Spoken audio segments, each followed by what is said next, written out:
cứ iPhone XR vậy tới châu mà là bạn hay đọc khộp cứ châu mà cứ không may sót châu mong xem mẹ bông bông để thời ca ván iPhone XR ván ekran xịn mà sân xịn miên scan bông bông đặc nè xem mẹ bông bông để trang vô XR này vô tới láng sờ bỏ nhưng kết tha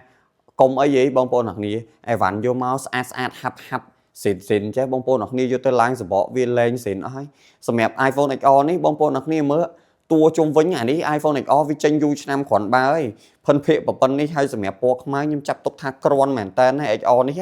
សម្រាប់បងប្អូនអ្នកគ្នាដែលមានតម្រូវការជាមួយនឹងប្រភេទពួក XR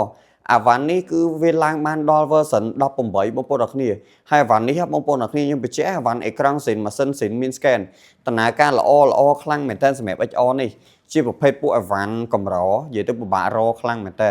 XR ភ្ញៀវសួររច្រើនហើយតម្លៃមកជើងនេះគឺធូរជាងជើងមុនទៀតបងប្អូនអ្នកគ្នាធូរជាងជើងមុនទៀតអញ្ចឹងសម្រាប់បងប្អូនអ្នកគ្នាដែលមានតម្រូវការ iPhone XR ណាខ្ញុំចូលមកគឺមានខ្មៅសុទ្ធហ្មងមានល្បាក់ប្រហែល10គ្រាប់ទេបងប្អូនមានតម្រូវការតាក់ទងមកវឺតលឿនមកអត់មានអីវ៉ាន់ក្នុង stock ស្រាប់ណាអូខេអរគុណច្រើន